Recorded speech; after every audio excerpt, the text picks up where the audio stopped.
Hey, how's it going? Being that this is the month of love, if you really go into that, I figure when we take out a look at a little reminder in Genesis 2:15 through 25, how he pretty much intended for the households to be with love. We're going 15 through 25, which is like the rest of it. Jehovah God took the man and settled him in the Garden of Eden to cultivate it and to take care of it. Jehovah God also gave this command to the man: from every tree of the garden you may eat to satisfaction. But as for the tree of knowledge and of good and bad, you must not eat from it, for in the day you eat from it, you will certainly die. I just recently watched like Lion King, and in that part where it says everything the kingdom touches, the light touches, is our kingdom, right? That's what. And he says that little dark spot. It kind of reminds me of that a little bit, at least Paris. It's not exactly, but that's what it feels like that comes from. Anyway, that's a little side note. Then Jehovah God said, "It is not good for the man to continue to be alone. I am going to make a helper for him as a complement of him." And now pay attention to those words. It says, for one, make man, it's not good for man to continue to be alone, right? And we'll get into that a little bit, but also that it's a complement of him. It doesn't say that the partner helper is going to be lower than him, above him, or anything like that. Just a complement of him. That that that makes a difference on saying. So it's like, there's always going to be levels to everything. There's always levels to everything. The man's the head of a household, but that does not mean that we're the particularly above it. It's like, this is how I feel. Like the thing with Jesus, they want to say that God and Jesus are the same, and I guess you can say, and this is like a whole nother subject, so I'm not gonna get too much into it about Jesus and God being the same. I feel like yes, that's true, but I feel like there's like a levels of Holy Spirit, holiness.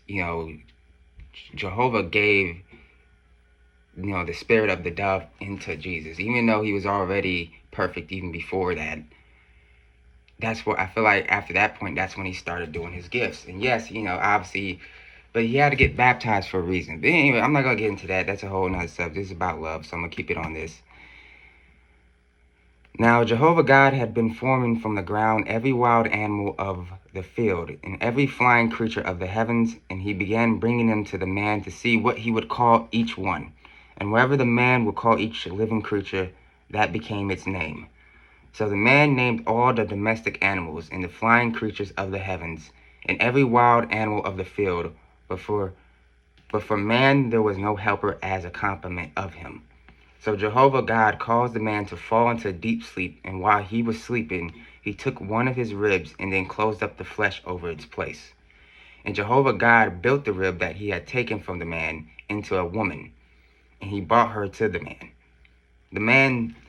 Then the man said, "This is at last bone of my bones, flesh of my flesh. This one will be called woman, because from man she was taken. That is why a man will leave his father and his mother, and he will stick to his wife, and they will become one flesh. And both of them continue to be naked, and the man and his wife, yet they were not ashamed."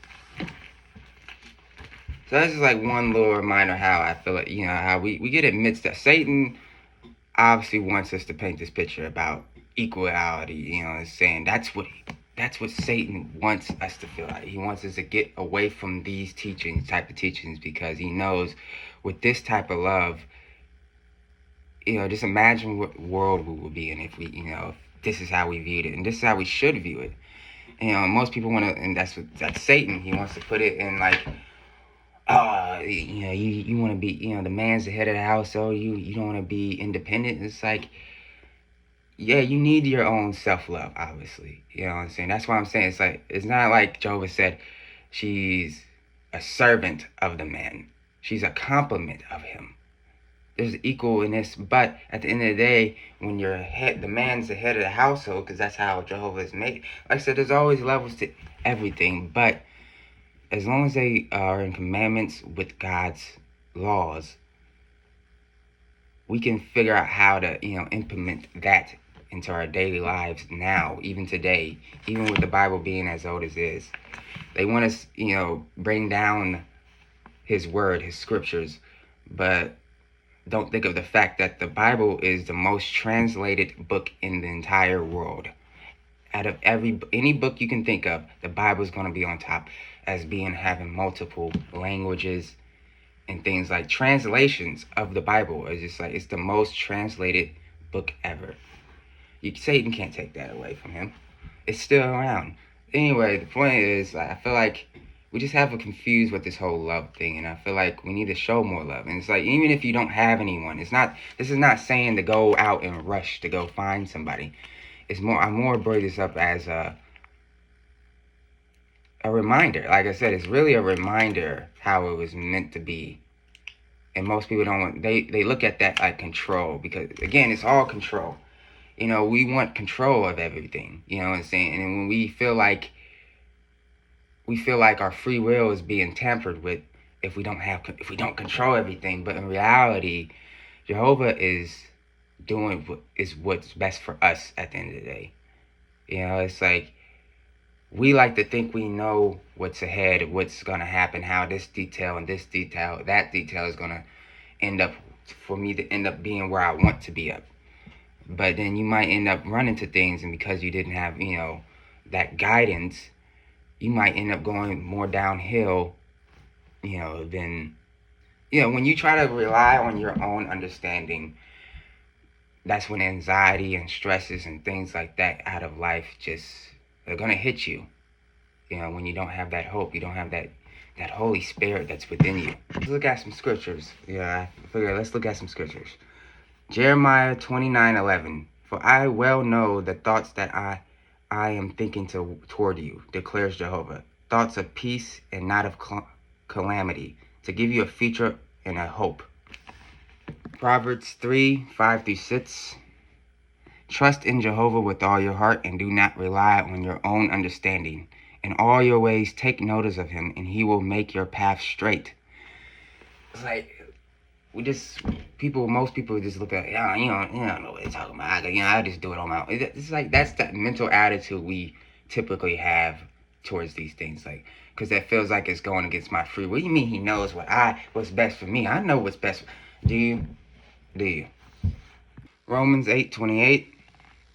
We all know that God makes all his works cooperate together for the good of those who love God, those who are the ones called according to his purpose. Let's keep going. Isaiah 55:8-9. For my thoughts are not your thoughts, and your ways are not my ways, declares Jehovah. For as the heavens are higher than earth, so my ways are higher than your ways, and my thoughts than your thoughts. I got more. Psalms 37:23-24. Jehovah guides the steps of man when he finds pleasure in his ways. Although he may fall, he will not be hurtled down, for Jehovah supports him by the hand. This is some of the verses telling us, like, what's the biggest saying that, we hear? One of the biggest sayings from the Bible is pride comes before the fall. And when we, and it's just, at the end of the day, it's Satan wanting to cloud our minds about what it's true. It's his word. It's truth. That's what I just feel it. I feel it in my soul. I feel it in my whole being. And so, if I believe that, I believe in his, what's the right word that I can express this as?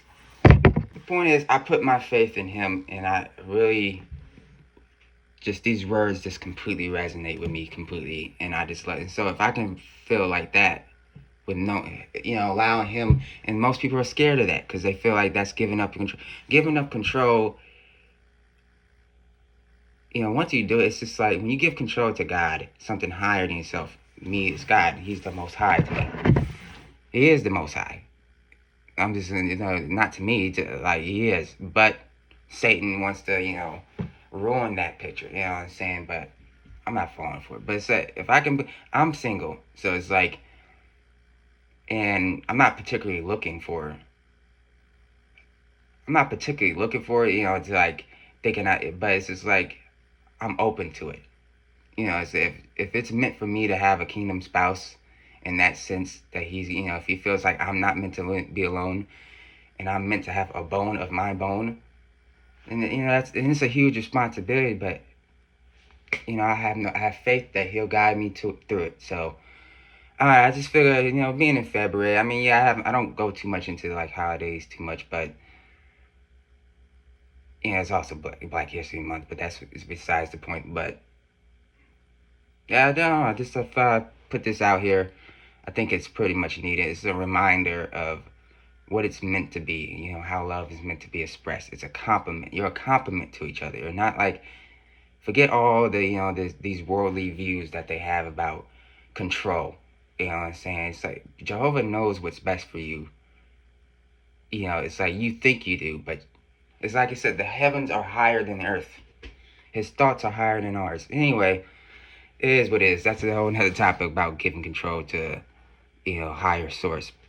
But I hope you enjoyed this video. Please leave a like if it resonated with you in any way. You don't have to leave a like. I just want it to find the right ones at the end of the day. That's pretty much all this is. So that's why I never like push, leave this like, leave a comment, because it really doesn't really matter to me. As long as you get the message. Praise Jah.